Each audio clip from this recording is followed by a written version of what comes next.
Hey everybody, we are live. Me, Arknolia, Stroke a Bean, and YR. We are live right now. And we're doing our music show, and tonight we're going to be discussing, musical acts and the chart toppers from the 1950s. And I guess it'll probably be a one of two parts there, most likely there. But before we do so, we wanted to get to a couple of things here. Now, I tried to make a vlog about this earlier on this afternoon when we all found out about this. And of course, we all found out about this last night when I got done from work there. While I was on the job, I did a little vlog while I was at the meat cooler where I'm usually at my work there about Stephanie McMahon resigning from being the co-CEO of WWE.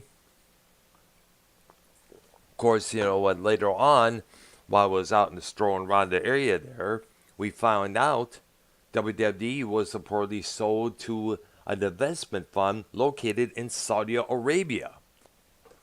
And this blew everybody's minds because we didn't think, this would happen. But then again, McMahon, Vince, that is, has had a good relationship with Saudi Arabia since they have their Crown Jewel pay-per-view events over there a lot of times.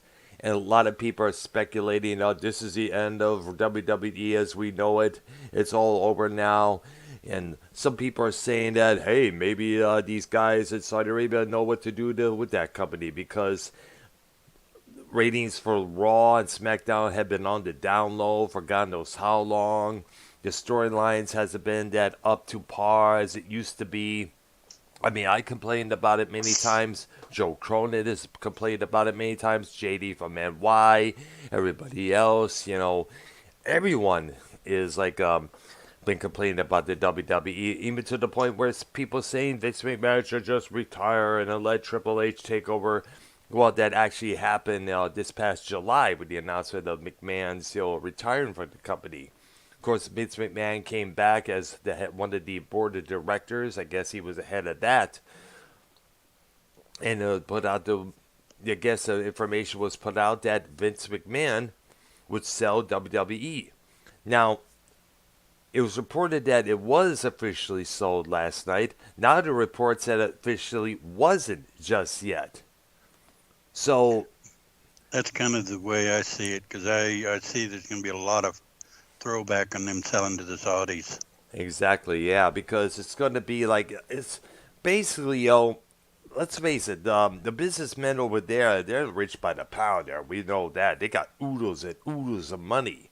And, and Saudi Arabia doesn't really get that much, WWE events, let alone wrestling events when you think about it there. Now, there were a lot of things coming into mind when we all heard about this. Now, one of the things that came in my mind exactly was Motown Records when it was sold to MCA slash Uni, UNE, meaning Universal Music there. This happened back in around 1988, 1989 there. At the time, Motown was struggling like hell with album sales. The only record at that time that was doing well was a Bruce Willis album we know called Return of Bruno, and it was just, it was floundering. It was not doing that well when you think about it there. And in fact, one of the legendary performers on the label's roster from the Temptations, I remember, they were doing an interview explaining that it was costing how much oodles amounts of dollars to keep the doors open, believe it or not. So selling it to MCA may have been a good profit after all, because a year later on, Motown would be one of the headliners for the New Jack Swing music era around that time, there, around the early 1990s. They had Belle Biv DeVoe, they had Another Bad Creation, they had Mary J. Blige, they had the Good Girls. I mean, they had, so Motown basically rose up from the graves there, you know, and he became very successful once again. Now, I don't know the status of Motown nowadays there. It's probably distributed by another distributor, probably Universal still there. But, people are saying, maybe this will help the company, WWE that is, get back on to where it's supposed to be, on top of the wrestling world there. Well, if this is going to happen, I see a lot of the wrestlers, the ones that wouldn't go over to Saudi, Hmm. try to leave the company, and I think they'll be given that right. So WWE's face may change a lot. Yeah, there. Now, one of the things I was concerned about, and I brought this up to Farmouth Ken when he went live with Tommy and C 2010 about this discussion, is that most likely the women will probably still be able to wear their revealing outfits. I'm speaking of the women's roster. And of course, of course, here in the States and Canada and England, of course, but over there in Saudi, got to cover up as always because, women over there are considered second class. Women are not allowed to show their bodies, are not allowed to wear bikini tops or alone yoga pants or any of that stuff there. So most likely that will occur pretty much.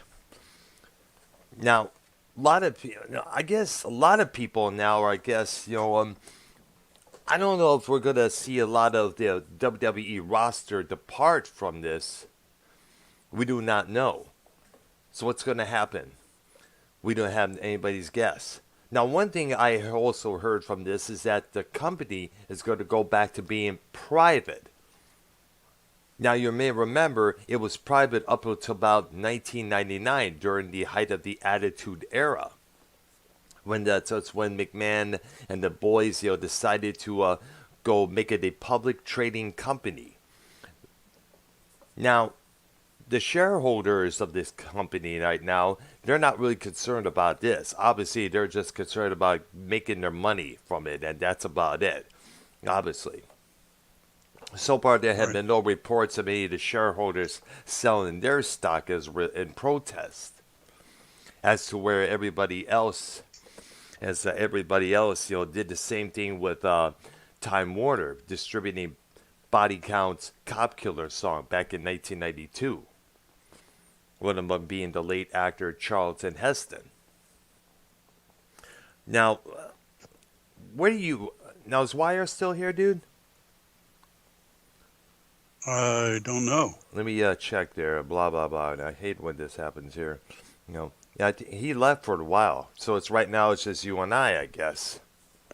Okay. All right, there. I guess he went to either check on Keith, who's supposed to be here. I don't know what it is, but in the meantime, it's kind of upsetting knowing the fact that American-based company is now being run over by this investment fund overseas. If that happens. Yeah, it is. We don't know. Because, like I said, people are now saying that Vince McMahon is a sellout, blah, blah, blah, and this and that. Well, of course, Vince McMahon is about making money any way he can, That's his Right. viewpoint there. Now, of course, as I did in that vlog yesterday evening, Stephanie McMahon, stepped down as co-CEO of the company there. I figured he just wanted to concentrate on her kids, her family, and such.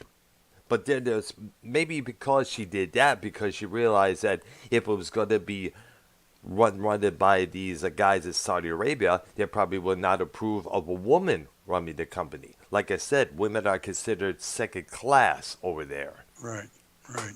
I mean, like, if you see any women driving automobiles over there, that would be a big surprise, because women are like not allowed to wear makeup, not allowed to wear bikini tops, not allowed to wear nail polish or this and that. There, you're supposed to be put in their place, All these feminists out there complain about all these male chauvinist pigs out there.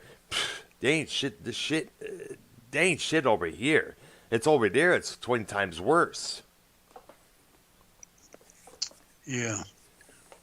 Okay, we have at least one music topic that I just found out from YR. Yeah, so I know I found out as well there. And Casey is raw. If you want to join the call, let me know in the chat and I will add you on to the call. Okay, dude? We found out earlier on, YR sent me the link to this. Jeff Beck, the legendary British guitarist, passed away today at age 78. And Wow. it's very sad because, he's been a long time fixture in rock and roll for many years. He was one of the original guitar players for the Yardbirds. He would later, I guess he got let go from that band and later put together the Jeff No, he Beck quit. group. No, he quit? Oh, okay. Because I'm That's not. from my understanding. He quit. Okay, I see there. He's also best remembered for his performance in the movie.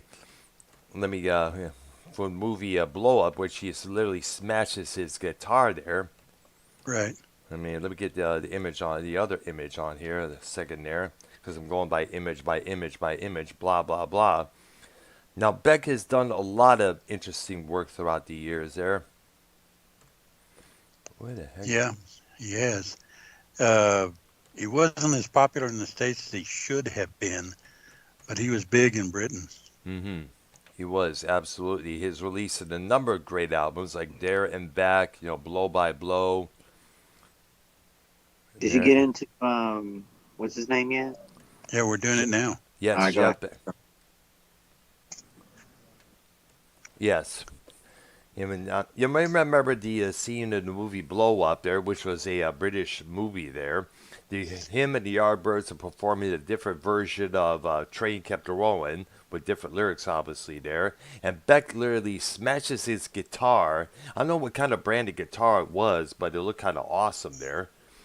Well, from what I understand, he was having trouble with it during the performance, Yeah. and it wasn't acting right, and he got, I guess, basically mad at it, and they smashed it, and they liked it so much they kept it in the film. Yeah, I see there, yeah. Which is probably one of the most iconic scenes from that movie, in my opinion, either way there. I'm hopping in and out. I'm trying to get a hold of Keith. Okay, that's understandable, yeah. Okay, so now Jeff Beck has released lots of albums. He also had many albums out there, like Truth, featuring Beck's Bolero. He also had, of course, I mentioned Blow by Blow. He had Jeff Beck with the Young Hammer Group. Oh, who we got here? Oh, Casey's Raw is calling right now. I guess he wants to talk about WWE a little bit there. Oh, too bad. Well, hold up there. When he gets on calling, Casey, gotta wait till I add you to the call, dude. And I'll get you out into it. When there. Come on, dang gummit. All right, there. Blah blah blah. Let me add the dude. Of course, Jeff also had this project called Jeff Beck's Guitar Shop, which featured drummer Terry Bozzio, who used to drum Yeah, with and Frank. actually, for a while, he used a female bassist by the name of Ty Wilkerson that was Yeah, I heard about her. phenomenal. Yes, yeah, she was. I heard. I remember you mentioned it to me about this gal here. She was a phenomenal bass player there. Absolutely. All right. And let me see. He wants to give his take on what's going on with the WWE right there. All right. Come a minute. There you are, Casey. What's up, dude? Oh, nothing much. Just dealing Hadn't, with. hadn't heard Still- from you in a long time. Yeah, a couple weeks I had caught the vid. Cock the bid. I got the vid, and I actually today. Oh. I found I woke up and I found I had it again, but Mm. it's just a nasty chest cold I got now. Okay. So you got the vaccine, I take it, right? I Well, had it. I mean, I had the 2 and then the booster, but I hadn't had another one for a year. Me, But- I got the 2 shots at the pharmacy at my previous workplace, back in Texas there, and I also got another one at the HEB there. That was not far from where I live, so I'm pretty much sure I was like double protected, I guess you could say there, which helped a lot. Because I did get COVID for a short while there, for a couple of days there, believe it or not. I didn't find out about this until after I recovered from it. Oh wow! I Yeah. mean, when I caught it, it wasn't really that bad, I know. but Didn't feel good either, let's put it that way there. oh, dude, when I had swine flu, it was a lot worse than that. Wow. But yeah, and that's what I've been doing. Plus, I've been doing my own thing since Derailed has changed. Yeah, I know. Yeah. Yeah, I missed that. Yeah, I do too. I'm trying to con Drew to come back. Right. Doing the news updates, have debates and all that stuff there, I Yeah. guess. Yeah, I missed that stuff. Yeah, I was surprised. So he's now basically doing just gaming streams for the Yep. moment there. Yeah, he's still in my content, so I'm gonna have to flag his channel. Yeah, And take it put down. him down. No, you don't want to I'm flag him. kidding. Tell you what. I'm kidding. Here's what you do. You're a gamer yourself. Have you and him do a dual gaming stream together, a competition, and definitely bring that up. Well, I mean, he's doing a good job. I mean, I wouldn't mind doing something like that. That would be cool. But he stays busy playing games, so I'm happy for him. All right, there. But yeah, dude, the last week, I mean, not last week, the last day or so has been crazy with the wrestling news. I know. It's what do you take? What are your thoughts on this? WWE being possibly being sold to Saudi Arabia. Actually, I think it's more likely being sold to a network like NBC. Yeah, I'm with Casey on that. I don't think the Saudi thing's going to go through. All right, there. Yeah. Or well, I know we all discussed. Me, Tommy, and Dizzy discussed it on Ken's program there. That thank goodness Disney is not buying the company there, because that most likely, like we did with Marvel and especially Star Wars, they had to make it towards the PC realm. Well, Yeah. I mean, I think they do good with Marvel, but I think they do a good job with Star Wars with the TV show, not the new movies. The sequels, yeah. Yeah, the series they do is good. Yeah, like the Bad Batch, the Mandalorian, the Book of Boba Fett, and all that stuff there. You know, I feel like they do a good job with that, but as like the main story, they kind of shit the bed. yeah, no, yeah. There were a lot of quirks in those three movies that I was not happy about, But then again, we expressed it so many times, before it's over. That's been overdone. But I mean, I wouldn't be down about Disney taking it, but I mean, I know for sure Fox ain't going to do it because they sold their movie studio to Disney. Oh, wow. So- Yeah, I heard about that as well there. What the heck? Yeah. Well, I mean, Disney's in the buying mode. They're like buying anything. Buying everything that moves. Pretty much. Watch, it'll be like Disney will probably take on buy like Walmart or something so they can Oh. take on Amazon.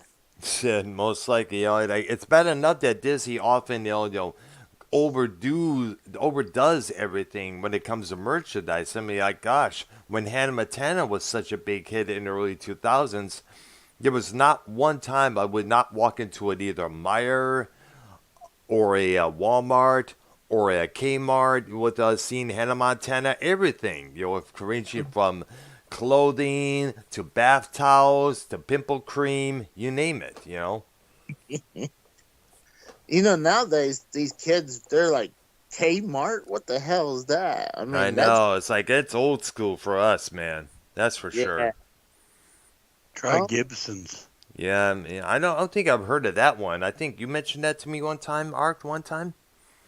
Yeah, it was one before Kmart and Walmart and all them. It's the same thing, Wow. Or Woolworths. right? Yeah, Woolworths. I remember there was a few Woolworths stores that me, my sister, and our parents used to go to a lot of times. One time at the mall, I think it was Macomb Mall in Roseville at one point there when we were wee kids.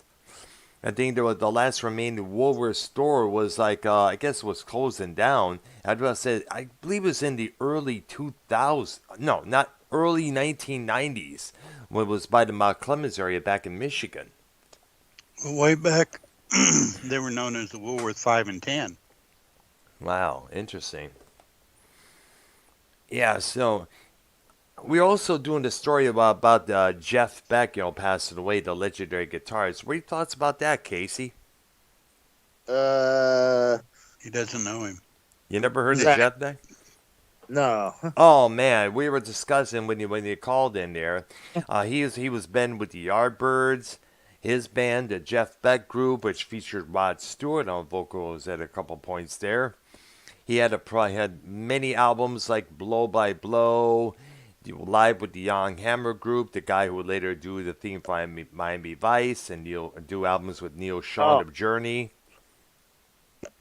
He had a project called Jeff Beck's Guitar Shop, which featured Terry Bozzio on drums, who you remember used to play with Frank Zappa and his group Missing Persons later on. He was also married to Dale Bozzio, the former centerfold there, who was a singer. I guess she was running Missing Persons for a while there as a sole original member. But he released a lot of records. He did a lot of work with He also played with Johnny Depp. He also worked with a lot of other artists. Roger Waters included. He played lead guitar on the Amused to Death album back in God dang. 1992. He was everywhere. Busy man. He was basically he was a very busy man. And Art was then telling me that he had this awesome bass player who was a female. What was her name again? Ty Wilkerson. Ty Wilkerson. Yeah, I guess they dated for a while there, if I'm correct. Well, that I don't know. I thought you mentioned that. Well, either way, Jeff Beck dead today at the age of 78. He left behind a long legacy of work for everybody to check out there. Did they find out what he died from, or You is know, it I'm. just You know what? I've yet to even check up on what's going on there. Well, it's That's only been less than an hour, so I seriously doubt they have that. Yeah, exactly. yeah? It's going to be a while there. I mean, if they want to keep it private, they can keep it private if they want to. It's just like unless it was a crime, then you'll find out. Oh, it was this. Hmm. That's why I heard if it's not related to the crime, they won't release it the from the Unless they want to.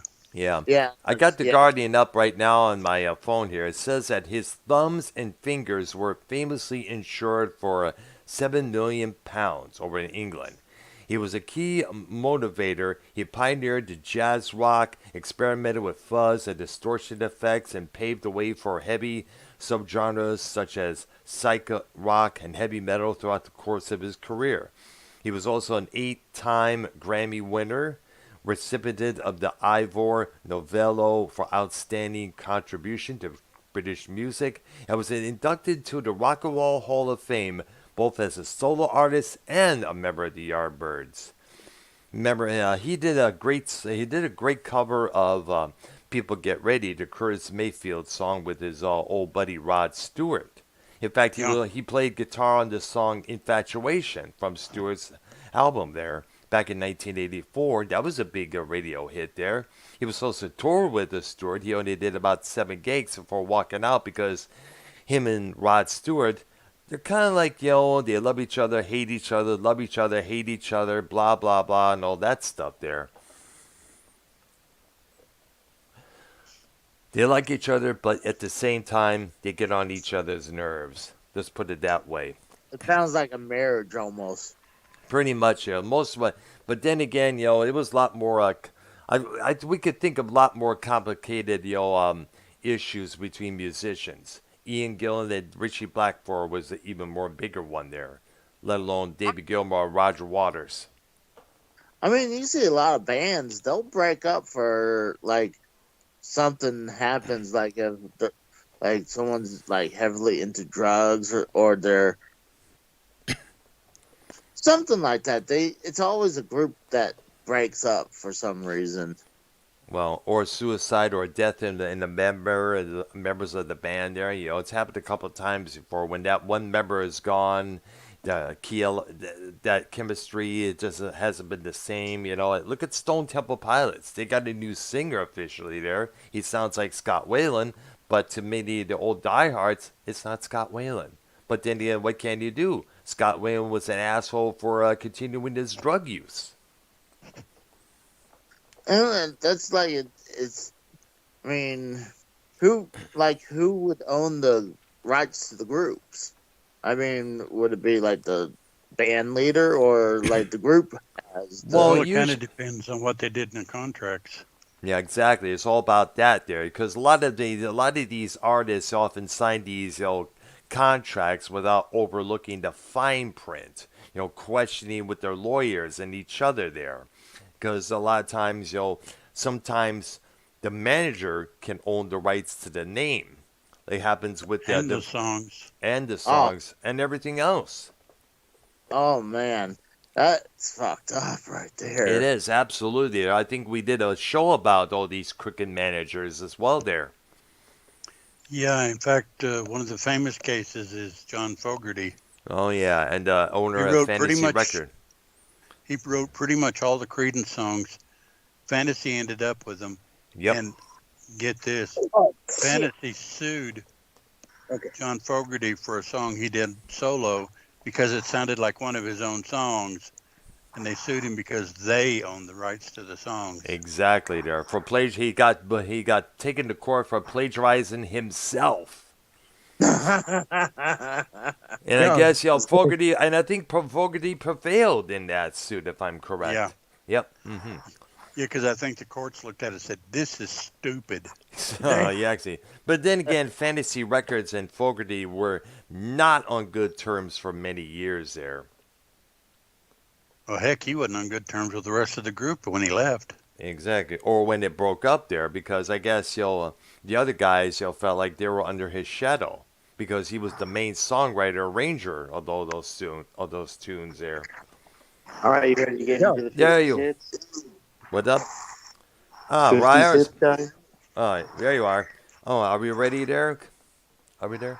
Are we where Archer to get in there? Well, let me conclude this thing on Jeff Beck there. Jimmy Page issued a statement out saying, quote, "The six-string warrior is no longer here for us to admire the spell he could weave around our mortal emotions. Jeff could channel his music from the ethereal. His technique, his imaginations, and apparent liveness. Jeff, I will miss you along with your millions of fans." I tell Keith's here because I hear external noises. Oh yeah. Yes, I am here. Yep, and Mick Jagger. Brown, Yep. how out of the list of, is Jeff Beck, would you say he's in the top 20 guitarist or top 50? Well, Probably top 10. Probably top Really? 10 there, because we just read about his many accomplishments. Unfortunately, a lot of people in the U.S. don't know Jeff Beck that well. Well, you know him pretty well there. Well, actually, I always heard of him many times. I'm talking regular folks. Yeah. I'm talking regular folks. Or the people today, basically there. Yeah. Well, the people today don't even know who the Beatles are. No. For the music I listen to, I guess I should. But a lot of times it's like, oh, Mute, Keith. Mute. Yeah, Keith. Oh, okay, I'll mute. Yeah. All right, hold on. Go ahead. was Keith's gonna probably in the say- car there. Hey, you told him to go ahead. Don't interrupt. Mm-hmm. Well, I was gonna say that when I wanted to get a song, I just usually save it on my YouTube music. Yeah, right. It was just I'll download it to my phone. Someone's like, "Oh, you like that group?" I was like, "I like this song." I should look into it a little bit more, but I'd never really think about it. But I can see why people like, studying, learning about the musicians and everything. That's what I did a lot when I was an early teenager because I didn't have a lot of friends. I didn't smoke a lot of weed. I didn't actually never smoked weed in general there, let alone cigarettes. Then I didn't drink, so I basically just had sat at home listening to records and listening to the radio and reading the liner notes and everything, reading magazines as well. That's pretty much how it was. That's basically how I learned all this stuff, and I absorbed it. I memorized all this stuff there. Well, it's funny now we're kind of resorting back. I mean, now like Walmart is selling records I again. know, yeah, which is a good thing when you think about it there.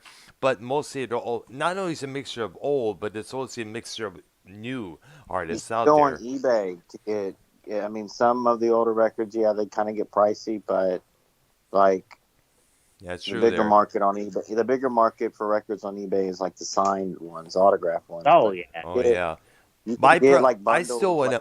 like they'll have like a lot of five, a lot of or five records, and you can get a bundle, deal sometimes. You know what I'm saying? You know what? I'm still want to find out Yeah. if there's any independent record stores here in near the Tampa area, so I could check out, because there was so I could find me some original copies of albums that I'm intrigued by. I'm hoping sometime soon to find this one avant-garde record I've heard about many times, to pick up, listen to, and say, "Hey, I got this. This is a classic right here." So far, I was able to Keith, get me the new copies of the Kiss Destroyer Resurrected album, Pink Floyd The Yes, Wall. I'm There right you are, here. Keith. you hear Yeah. What's me up? on Dave's show? Call you? Yes, I did. Okay, so I turned off Skype at like 3:30 p.m. my time, and Uh-huh. then I turned it on, and then I turned it off for some reason, but I forgot why. And then so I forgot it was off, and then I heard you call in, and I turned my Skype on. Thank you. All right, Yeah. there. All right. Okay, Casey, want to hang around for our next topic here? Yeah, sure. Yeah, we're going to be discussing songs and the artists from the 1950s here or there. Basically, the purpose of this program is to teach you, the people today, what came first before the artists that they are listening to now. Like for instance, Keith, we're talking. Okay, I think the first one. Well, let me that would conclude with I think. this. Okay. First, let me say this. Rest in peace to Jeff Beck. You were one unique guitarist. We will all miss you and your contributions to rock and roll. Definitely, for sure. And also, another purpose I mentioned, I was going to say, people talk about Jason Aldean. He's country rock, but without Hey, looking what at bands. What again? Keith? Look up what Johnny did. Johnny Depp come out with saying anything about him? Does he Yeah, do music because with Johnny? Johnny Depp and Jeff Beck jammed together a couple of times there. I'll look it up. Steve All right, Johnny go ahead. Depp said on social media about this. Yeah, Did Johnny Depp work with Jeff Jeff? Beck. Okay. But what do you even think Johnny Depp runs his own Twitter, or do you think he might have someone? If he even has a Twitter, does he have one still or I not? do not know. I've yet to see any of his tweets on Twitter as for a long while there. If there is, it's usually It's on. a fan appreciation tweet. It's there most likely. It's Because called. This is a song for Miss Hedy Lamer. Huh? Oh, it's a song that they did That's what it's together. called. I see there. Yes. It says release 2022. Ah, I see there. Ah. Depp, as you know, is also a member of the Hollywood Vampires with Aerosmith's Joe Perry and Alice Cooper. And he also jammed with Slash. He's also jammed with Jeff Beck, as stated. He's hanging on with a lot Yeah. of legendary performers there. Yo, my phone is at 15%. My Oh, phone's get gonna him. die soon. You should bring your battery charger with you. Yeah, I don't have a portable charger. And plug I it have a into bunch of what? Yeah, plug it into chargers the that wall. plug into the wall. What? Oh, in the mall? No, plug it in the wall there. No, I'm at the park. There's no wall. Oh, she's always bring a charger with you with a pro USB cable with you in these cases when we do these shows, Okay. dude. Well, when are you gonna leave? When are you gonna be home? Are you gonna call your parents? I'm gonna be home in there for 35 minutes. I'll be home. Make it quicker than that. Hurry up, man. Okay, there. Okay. Okay, I'm going to put this Okay. into kitchen. All No right. discussion. No nowhere discussion tomorrow. of the 50s starts. It has to start with Elvis Presley. Absolutely there. Yes, I agree. The king of rock and roll, as everybody always referred to him as, because he was one of the big wigs during that whole decade there. The moves, the songs. He was the face of he was the face of the 50s, and he went into the 60s and partially into the 70s. Yeah, absolutely. He lasted a long while there. 3 decades. You want me to mute or you want me to Yes, not please. I was going to say, dude. Oh yeah, with all that noise. mute? Someone has a stereo out here. Tell him to turn it down. Oh yeah, sure. Anyway, Presley had a lot of big hits. Oh, and some of his stuff was covered by people. Absolutely there. I mean, he had hits By the basically pound. from the early 50s right through the 70s. And a lot of covers, like Motley Crue did a live version of Jailhouse Rock. Cheap Trick did Don't Be Cruel. I guess Corey Hart, the Canadian singer, he did his version of, what was that song? Can't Help But Fall in Love With You. I think, did Presley Yeah. cover that song? Yeah, Yeah, okay there. yeah. And by the way, one of these days, Of course, he did a few covers too. absolutely there. He released a couple gospel albums just as well there. He was RCA Records' biggest money maker throughout that whole decade there, and also the other 2 decades that followed. Right. Yeah, Yeah, he had hit records through the 70s. as well. Suspicious Minds, In the Ghetto, Burning Love, to name examples well there. Those are big hits. Just however, go ahead. Did some country, didn't he? I think he did. I think he did some something like in the country music realm. I think it was. Dr. Brown, Or- can you Well, add, he covered Dr. Brown, he can you, covered a Willie Nelson song, Mm. Always on My Mind. Oh Dr. Brown, yeah. can you Yep. speak? If he's an I elder. want to say one of my favorite Let songs. YR for the talk, 50s. guys. Okay, okay. Dr. Brown, can you add Tony? I mean, not Tony. Can you add Tommy NC 2010? He's an Elvis fan. Okay, if he's willing to come on here, let me see if I can there. If he's busy, He was on last week. I know. Well, last week? No, he wasn't. He was on the weeks back in Texas there. Let me. In fact, let's see if he is available because Tommy has busy stuff there. I guess. See if he is available. Let me see there. Okay. Of course, we also need to mention that Elvis had a ton of movies, 30, I think. Yeah, you mentioned that when we were looking at Elvis and doing our Elvis specials on him there. Yeah, we pretty much went through the movies. Yeah, a lot of them. Change of Heart, Viva Las Vegas, which ZZ Top covered there for a greatest hits compilation. I actually went to, this is probably in the year 1995, 1996. Mm-hmm. I went to Graceland. Oh. How was that Vaguely place? Vaguely, well, I was like 5, so I vaguely remember it. Oh, wow. I remember going for sure. Like, all I remember is like the dining room. There's like a dining, like real nice silverware, and like that's really all I remember. But I did go. Imagine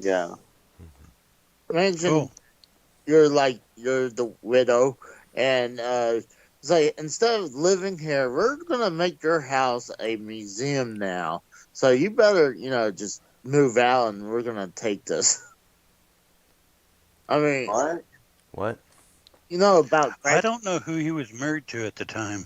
We all know Priscilla for the might have got a good amount of years, but she left him because she wasn't able to deal with his drug and eating habits and his obscure behavior. I know he was later involved with a lady named Linda Thompson, who would later getting romantically involved with the former Bruce Jenner, or actually Bruce Jenner, maybe still Bruce Jenner there. No man, trust. Real quick on the WWE thing with Gracie is Raw. I'll tell you this: like Ken, Joe, and I last night, everyone has an opinion. No one knows what's going to happen. We don't know if it's going to shut down and there's going to be nothing, or it's going to be global and they'll do like Saudi type shows, like WrestleMania type, almost, big shows like that everywhere globally because of the endless. You thought Tony Khan's family's rich. The Saudis, bro. I mean, they got money up the ass, man. And they kind of messed up. Like the Saudis, they bought the PGA, like they bought another golf tour, and they bought out all the good golfers and stuff, and they screwed up like the whole thing. But, like after this year at WrestleMania in LA, it'll be WrestleMania in Saudi Arabia, and it'll be there forever. But like Keith, mute. We're hearing the car noises. Back to the 50s. It sounds like a couple Studebakers back in Keith's car over there. A couple of 50s Studebakers. Oh yeah. But Keith, what do you think about Elvis? I really didn't like Elvis that much, but I did see that new Elvis movie where it's through the manager's eyes. Mm-hmm. And then it just came out like a few months ago, I think, or something like that. Yeah, it was called Elvis. After I saw that movie, I was into Elvis for like 2 weeks. I'll be back. And then, after I saw that movie, I like Elvis now. I wonder how accurate it is because, like the Queen's movie, I heard that was not very accurate at all. So I'm wondering how accurate this Elvis movie is. I have no idea. idea. Those movies tend not to be accurate. I don't know about the Johnny Cash movie, how accurate that was. Good movie. It is good. I saw the Aretha Franklin movie, Respect. After I saw Respect, I was into Aretha Franklin for like 2 weeks after I saw the movie. All right, I'm back. Yeah. Now, wasn't there a time where the members of the Beatles and Elvis, met one another at one point there? I guess George Harrison described that meeting was not that good. I guess there were the things about Elvis that kind of rubbed George Harrison the wrong way, if I understand. I remember seeing in a YouTube short that possibly they were not too thrilled about some of his habits or something like that, if I understand. Right, he'd already gotten deep in the drugs and the eating. Yeah, and there. You want to know what my favorite Elvis song is? Which one? A little less conversation. Yeah, that was like that. The remix. Like, I don't know if it's the remix or not. Because there was a remix version that was played on the radio and on the VH1 channel there for a long while there. Oh, okay. Well, I was looking on YouTube at Elvis songs, and I found a little less conversation. To me, that was his most rock song that he did. Well, there's other rock songs he did, like "Don't Be Cruel," and of course, "Jailhouse Rock" is one of the big ones. Oh yeah. But who was his daughter? She was a singer. Yeah, it seems like a little less Lisa Marie. Sorry. Lisa Marie. That was her name. It seems like a little less conversation had way more guitar in it than all the other songs. Yeah. Now we also got to talk about his daughter, Lisa Marie. She released a couple albums of her own, which did pretty well there. But we also know her by her arranged marriage to Michael Jackson. And I believe that was arranged so to make Jackson not look like a pedo. Because this happened a couple years after those sexual molestation charges first came up. And this was back in 1993 when this whole thing started. A couple years later. Go ahead. I was going to say, which one came first? Does charges The or charges, definitely. It was that was in 1993 because I remember hearing on CN that FBI had raided the home of Michael Jackson at the Neverland Ranch, and then was all this stuff was being put out all to the public, and a couple of years later, it was announced that Lisa Marie and Michael Jackson had become husband and wife. I wonder if they even got physical at all. I mean, like you said, it was That's a big question. I like to in the know. Now, Lisa Marie won't reveal if they did or did not there, but I guess well, actually, I think that the news came about that their marriage may have actually been a year earlier. I could be mistaken. I gotta look it up sometime. But whether those two actually did it or not, it remains questionable to this very day, because we have yet to hear any stories of how hot Michael Jackson was in the sack. Let alone put his penis in some girl's vajayjay. I'm wondering, does his penis have glitter on it? I mean, that's Oh gosh, dude. Well, we won't even be able to find out now because the guy's been dead since 2009. Oh yeah, true. But I mean, there's people seeing it, so I mean, someone could confirm or deny that. I know. No, let's have to see.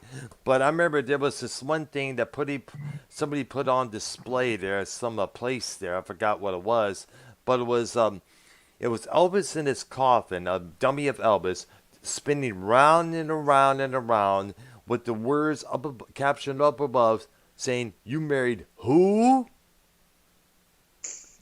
And you pretty much guess what that was. Elvis spinning in his grave, over his daughter married Michael Jackson.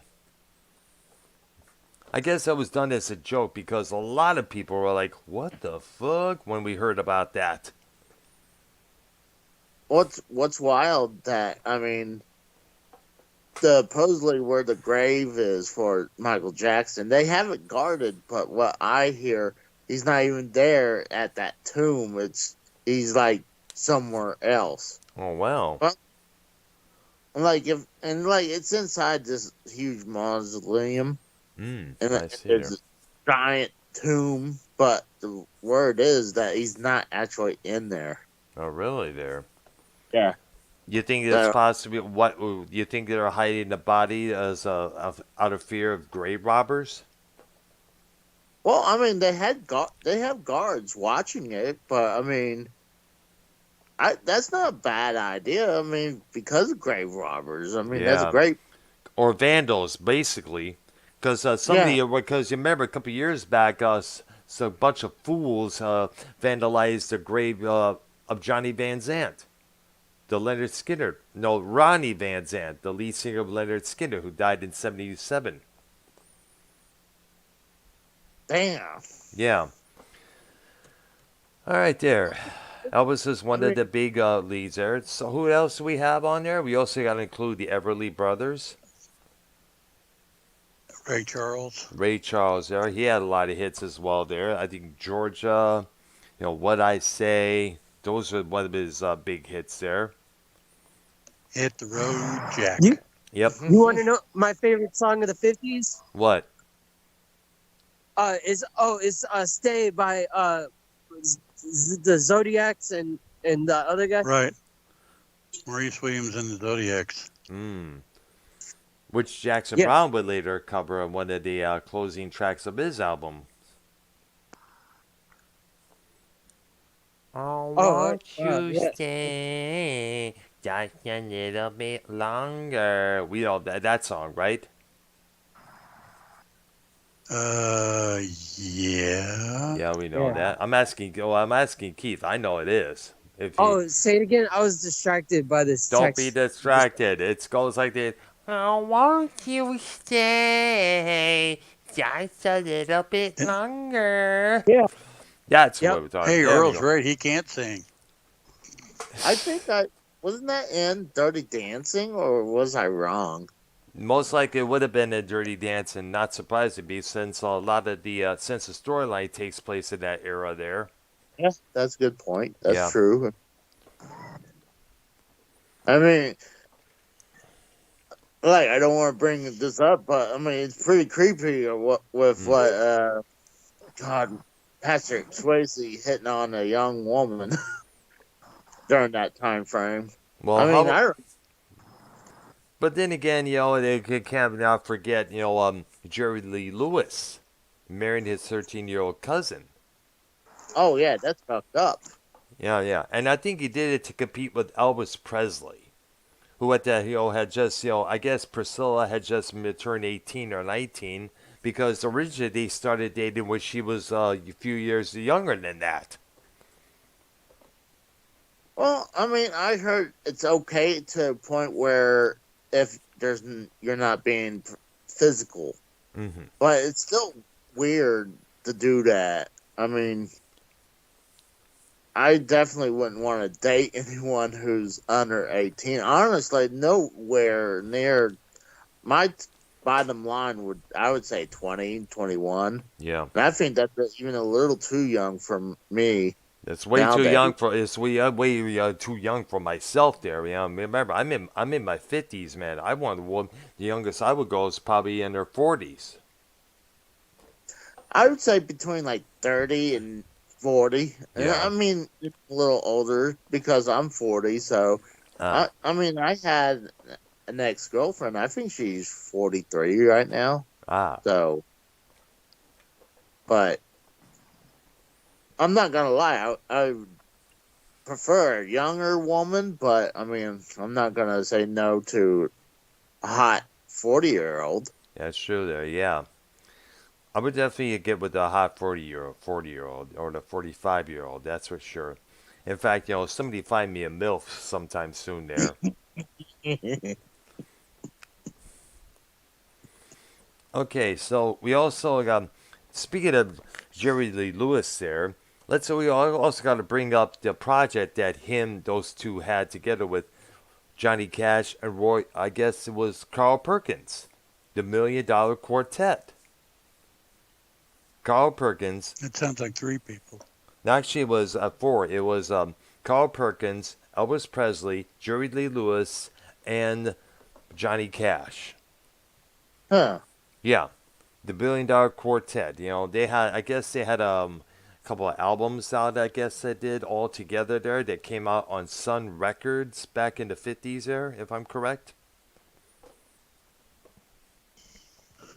I know one of the groups I was a big fan of. I don't know if it's the 40s or the 50s, but was it Frankie and the Four Seasons? Well, That's actually, Actually, they're more like the 60s.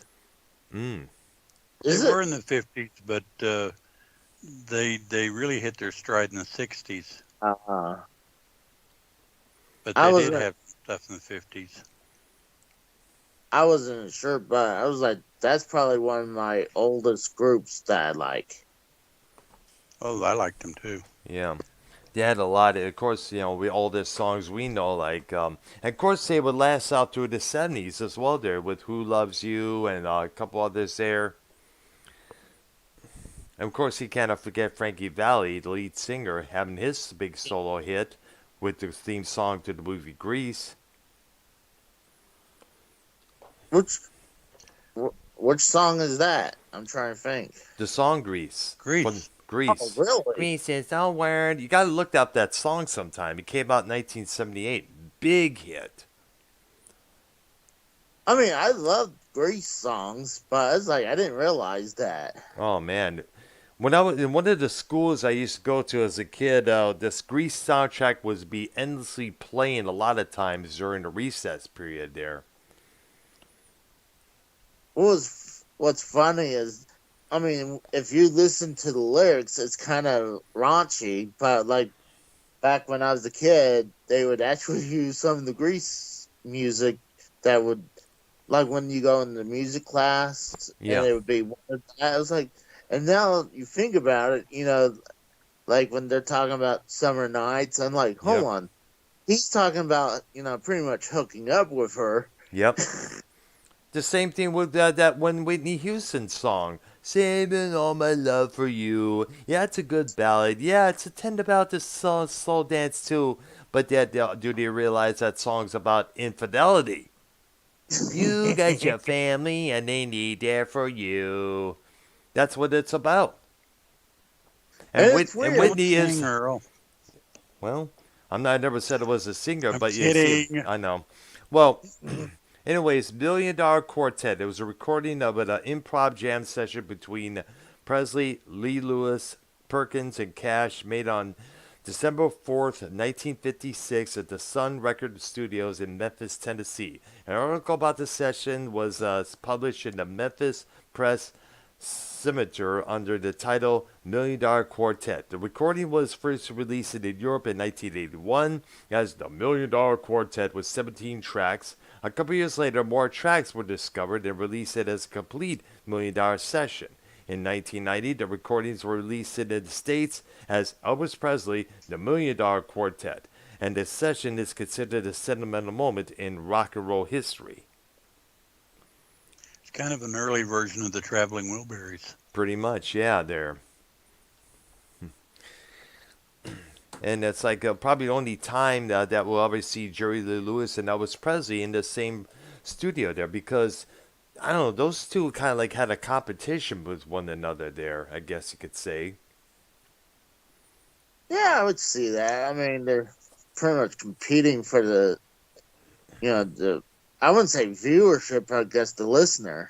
Yeah, pretty much. But then again, record companies and managers always welcome the competition because it helps their artists, their clients to do better. Yeah. Yeah, and we see that all the time with this music, wrestling, TV, everything. But sometimes, some of those competitions suck ass when you think about it. Like, you remember when Miami Vice was a big hit on NBC back in the 80s? ABC tried their version called Hollywood Beat. And that Really? Yes, and that tanked like a motherfucker. Who was in there? Who was it? I don't know. It was so short-lived, I didn't even know who the fuck it was in there. I mean, the title alone was cheesy enough. Family. Hmm. Family show. Watch your language. Better watch the language, guys. Oops. Well, I guess Tommy's unable to... 50s. I know. Well, Tommy's Keith unable to Stone make it, unfortunately, there. Oh, I like the song "The Lion Sleeps Tonight." Yeah, that was a big one there. The Tokens. Yep. Yeah. And what year that came out, Keith? 1950 something. Okay, there. All right, there. Okay, supposedly My the first phone- rock and roll record was Rock my Around phone the is Clock at- by... Bill Haley in the comments. My phone Right. is at 3%. Thank you. All right. And of course, you got to check out the Paul Rogers version. That was done for the first Karate Kid movie soundtrack there. Oh, it says 1961 Hmm. for The Lion Sleeps Tonight. Oh, Okay. okay. I see. We were corrected You there. cheated. Hmm. Yep. Okay, you mentioned the Everly Brothers a while ago. They had a big string of hits in the 50s, and they Yeah. went into the 60s. Yeah, that's true. Wake Up Little Susie. Oh yeah. Kathy's Clown. Mm-hmm. Their version of Love Hurts. Let It Be Me. Mm-hmm. Bye Bye Love. Bird Dog. Yeah. Yeah, and they, Are we also talking about the 60s tonight? no, just the 50s. Not tonight. No, just Okay. the 50s. Then, of course, you had Brenda Lee, who had some big stuff in the 50s. I Want to Be Wanted. Probably. I'm Sorry was possibly her biggest. Yeah. By the way, you should check out Olivia Newton-John's version, I Want to Be Wanted there. I remember hearing that version back in 1992 there. She channels that song pretty damn well there. You know what? I'm going to sound like an idiot right here, but I did not know that she actually did music. I had no idea that, was it, Let's Get Physical song was hers. Like, Yes. really? Yeah. Big hit for Looks her. like She had a lot of songs. Oh yeah, Yeah. look like Have You Ever Been Mellow? Let it, if not for you, Let Me Be There. Um, her version Didn't of she have a Jolene. James Bond song? No, that I don't think she did. No, she never did. If you're talking For Your Who Eyes sang Only, For Your Eyes Only? Sheena Easton. Oh, that's right. Okay. That's right, yeah. But Olivia Newton-John, she had Xanadu with the Electra Light Orchestra from the movie of the same name. She did songs for Grease, Great hopelessly. soundtrack, stupid movie. Yep, yep, that's true there. Xanadu. Yep. But a great soundtrack. Magic, Physical, Make a Move on Me. Look up all those songs on YouTube or on Amazon if you can, Casey. all right. Yeah, she had the voice of an angel, that's for sure there. I was just shocked. I had no idea who did physical, and then when she died, it's like she did that. I'm like, I know her from watching Grease, but I didn't know she was a singer. Oh, she had a lot of songs, believe me, man. Definitely. Okay, if we're going to talk about the 50s, we got to talk about a guy that was big in the 50s and died in 59, Mm-hmm. Buddy Holly. Oh, yeah. Oh. Buddy Holly from He had a Texas. ton of songs, and everybody in the world has covered a bunch of them. Yeah, exactly, yeah. That'll Be the Day, Peggy Sue, to name a few there. I The like guy- that. I Not like Fade that Away. Yeah, that's in right. the, in that in the Richie Valens movie, they have a part with when they go on the plane. And, Yes. You know, they have someone playing the Big Bopper and they have someone playing Buddy Holly. And you know who that person was? An artist from Let's Michigan get into named that. What year was that now? What year was that on? what, the plane crash or the movie? Yes. Yeah, the plane 59. 59. Yes, the day the music died. And in the La Bamba movie, it was a Berkeley, Michigan artist named Marshall Crenshaw who played Buddy Holly. Mute, Keith. Okay. Mute, Keith. Keith. At least he's washing his hands. I And thought I was on mute. And he did True Wasn't I on mute? Not now. He did. Oh, He did. Yo. True, ah. Let yo, I let thought I Ark was on talk. mute when I was in the bathroom. Okay, he also did True Love Ways and Woman, which were both covered by Peter and Gordon. Uh-huh. He also did Raining in My Heart. You mentioned That'll Be the Day, which was covered by Linda Ronstadt and Foghat. Oh, yeah, there. And also Not Fade Away would later be covered by the Rolling Stones. Yep.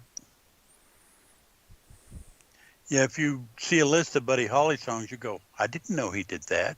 Yeah, Because exactly. you've heard the other artists do it. Yeah, exactly. What about the song? What about the song "Breaking Up Is Hard to Do"? That's Neil Sedaka, Yeah. Yeah, was that 50s or 60s? 50s. Oh, wow. okay, yeah, that- you know what? I like that song.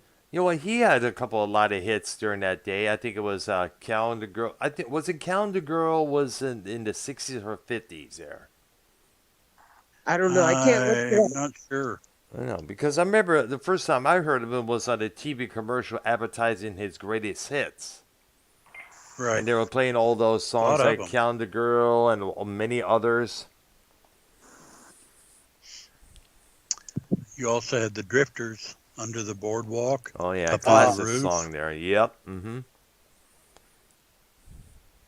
That's one of the classic tunes over there that they have been well known for. And Percy Sledge's "When a Man Loves a Woman" was that 50s as well there?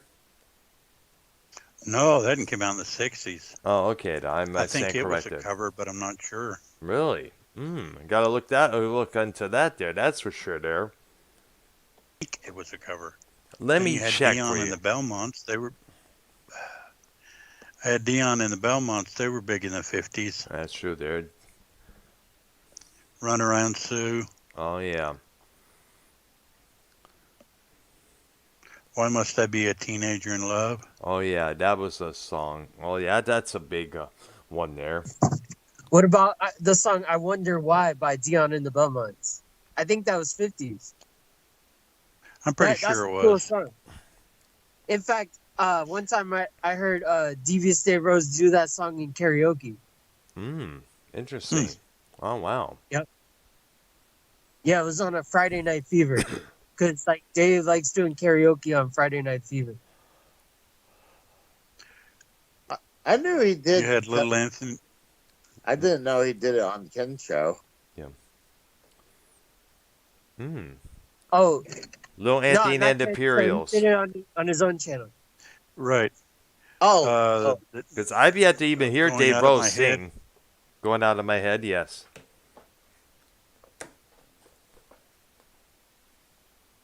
Hello? well, I'm gonna take off and then relax for a little bit. Then I got to do something later on. So Okay thanks there. thanks for having me on. And Hey, and we're we do glad this you again came on. tomorrow night. Yep, you got to do this. Yo, yeah. Definitely there. All right. Thanks for having.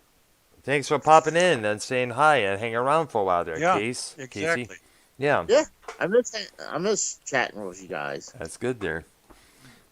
All Well, right you're there. welcome to come on. Definitely. Yep. We welcome everybody, man. I'll Okay. see you guys later. All right, take care, man. Casey as Alrighty. well, ladies and gentlemen. Shout out to him for popping in and hanging with us and joining in on the program. All right, so it's you and I and Keith. You had YR still here, I think. He left. He At left any for a while rate- there. Yes, but Keith's My still phone's here. at 2%. Oh, jeez. Okay. You also had Santo and Johnny, who did a great song called Sleepwalking. Which is an instrumental there. Right. And if you've heard it, you've heard it. In other words, you need to listen to it, and you'll go, I've heard oh, it I know many that times. song. Yes, and there, I think a guitar player named Larry Carlton did his version. That was a big hit on the top 40 there for a while. And you had Perry Como, Yes. Paul Anka, Oh yeah, he was a big guy. Put your head on my shoulders. That was one of his big hits there. and Dean Martin was big Oh yeah, exactly. in the Oh, 50s Dina. and 60s. Since I met you, He was baby, big in the I'm 50s. a happy man. That was a big hit around that era, if I'm correct there. Everybody loves somebody sometime. Yeah. And let's not forget his involvement with the Rat Pack with Sammy James Jr. and Frank Sinatra as well there. Yep. Which, that's a 40s, 50s artist right there. Actually, he's 40s, 50s, 60s, 70s until he died, which I don't even remember when that was. I think it may have been, I'm not too sure. I got to look that up there sometime there. But that's another big artist from this era. Yeah. Tony Bennett. Ah, yes, definitely. Tony Bennett. He was a big one. I left my heart in San Francisco. That was one of his big ones there. And my liver in Des Moines. Anyway, the Coasters. I left my pancreas in Detroit.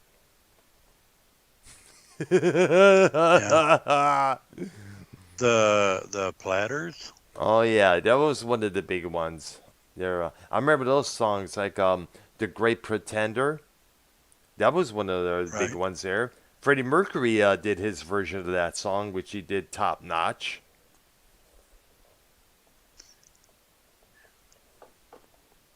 Okay, I'm looking at a list of number ones in 1950, Mm-hmm. and they had them divided out by bestsellers in stores, Mm-hmm. most played by jockeys, and most played in jukeboxes. Oh, I'm going to go with the store one. okay. Rudolph the Red-Nosed Reindeer, Gene Autry. Oh, Let's see, what else have I heard of? Chattanooga Shoeshine Boy, Red Foley.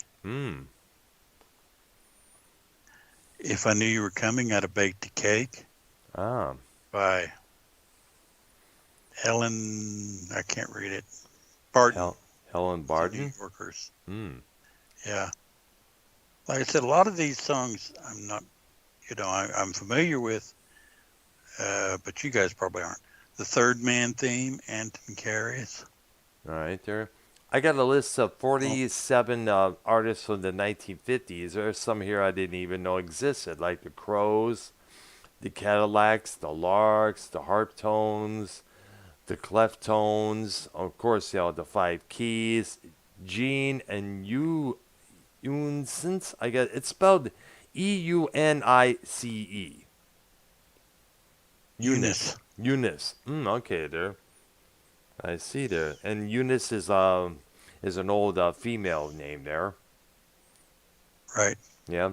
Don and Dewey, the Robins, Mickey and Sylvia, the Eldorados. I think I may have heard of the Eldorados sometime before there, if I'm corrected. Shirley and Lee. And the Isley Brothers. They're from the 1950s there. They had the ones who originally did Twist and Shout before the Beatles got a hold of it and made it a big hit there. Right. Right. Yeah. Wow.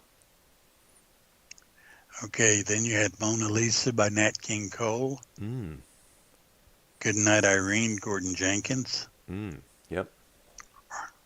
Harbor Lights, Sammy Kaye. And these are basically songs people should have heard of, because I did. Yeah. The Thing, Phil Harris. It was a novelty song, but it reached number one. Oh, really? I don't think I've ever heard that song, that thing there. That's the one where he's talking about he finds this thing, but it's a bump, a bump, or something like that. I see it. Because usually when I think of the thing, I'm thinking either the thing from the Fantastic Four or the movie franchise, The Thing. Or The Hand in the Addams Family. Oh, yeah, that's true there. You got to remember that. Tennessee Waltz by Patti Page was a number one in the 50s. Mm-hmm.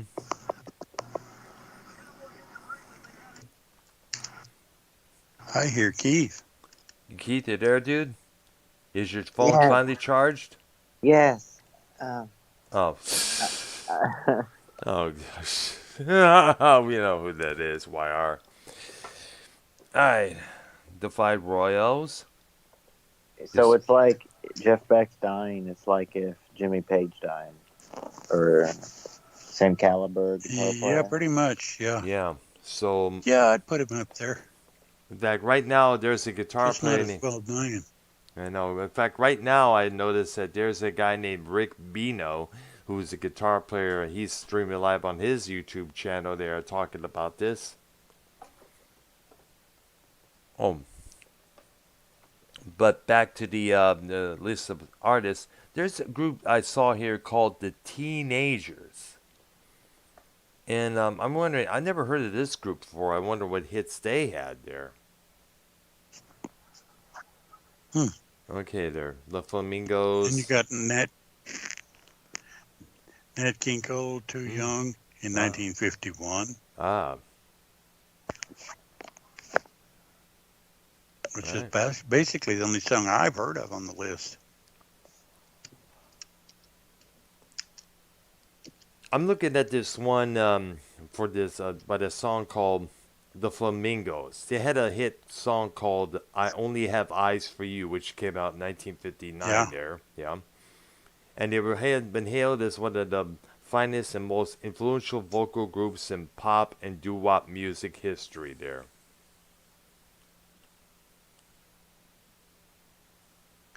Boy, a lot of songs repeated in 1952. That's kind of weird. Yeah, well, there was a lot of covers of each other's tunes there when you think about it there. Same people. Yeah, exactly. Same people. Well, I guess what it is that the some of those either those old recordings get lost or something like that there, so they have to redo it, or they break away from the old management of record companies, but they hold on to the rights to those songs, so they have to redo it for this other label record company there. If I'm correct, if that's how it's done nowadays there, because I know a lot of artists had to often redid their old songs. Oh, here Got this news piece real quick. All right. Um, remember that Hard Rock Live arena we were talking about last week? Yes. Mm-hmm. So they announced Motley Crue and Def Leppard are doing like their world tour, but they're doing a few like intimate, kind of like the Judas Priest settings Mm. in smaller venues like that. Ah. Like, only if like they're doing like one in New Jersey, but they're doing the Hard Rock Live one, which is like what 5,000-6,000 people, so way Oh. smaller than stadiums. Obviously, Crew with John 5, right? But that would be pretty cool. I mean, it's probably going to be expensive, Oh yeah, but no, that'll be expensive. That's for sure. There. I wonder how tickets, how much would be there, but who knows there.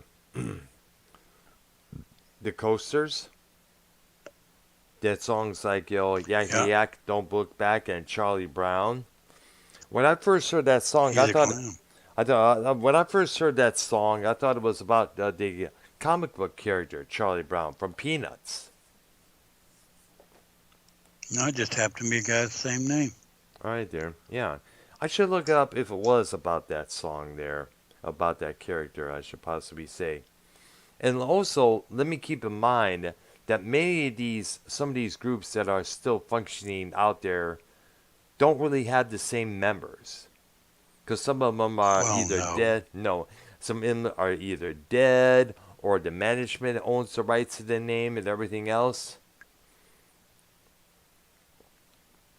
And of course, a lot of, because I remember seeing in an Inside Edition report about one of the original coasters detailing how they lost the rights to the name, and some other big management has the name there, and he basically put out his own version of the coasters, and that coasters that are out there right now claim that they're the original ones, and the reporter brought out the wife of the original coaster coming out there and trying to confront this current member, and I guess things didn't go well too afterwards.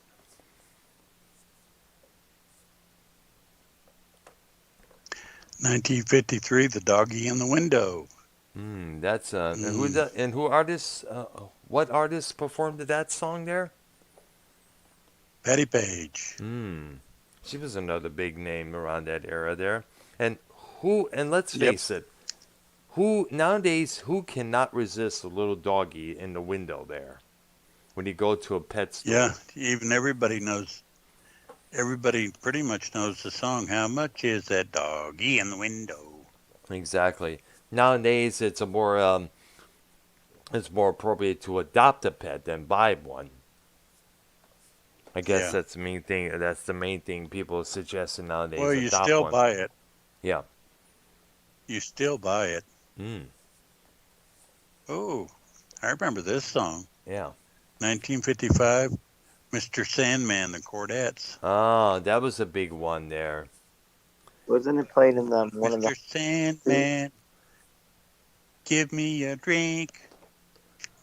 Or something like that. Hell, I don't know. What, Dr. Brown, was it in one of the Halloween movies? Halloween movies. I think you're right. Which one? The one you just mentioned? They played it in one of the, I think like number 2 and number 3. Oh, okay. I'm not too sure. I never really saw any of the Halloween movies there, but I would not be surprised. A lot of these songs often get reused and become hits again because of the movies that are out there. I mean, look what happened with Right. the Beatles' version of Twist and Shout, becoming a big hit again thanks to Ferris Bueller's Day Off back in 1986.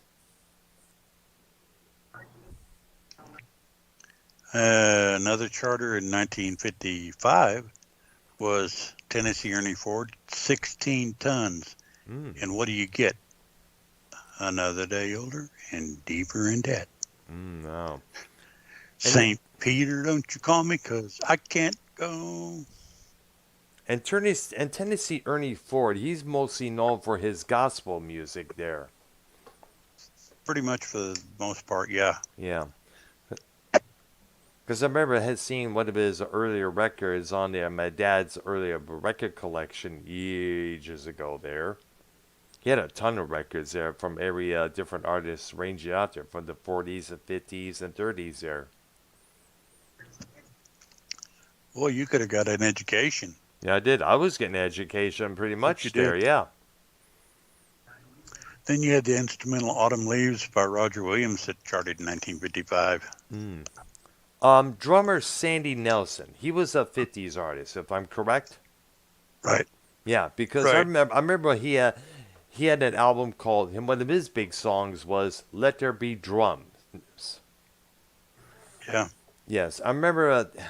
Yeah, this was an unusual time for a drummer to be that well known. Exactly. Of course, there was Buddy Rich. Yeah, exactly. A previous for that, and of course, you got to remember, I remember there was the album "Let There Be Drums," and one of the main tracks from that whole record that stood out to me was "The Birth of the Beat,"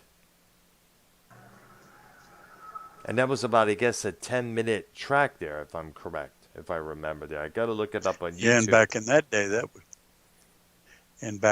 day, that was incredibly unusual. Yeah, because usually songs at that time were about 2 or 3 minutes long there, or shorter. Yeah, and if they weren't, the record company would cut pieces of them out To be played on and the make radio. songs. Exactly. Yeah, but they were.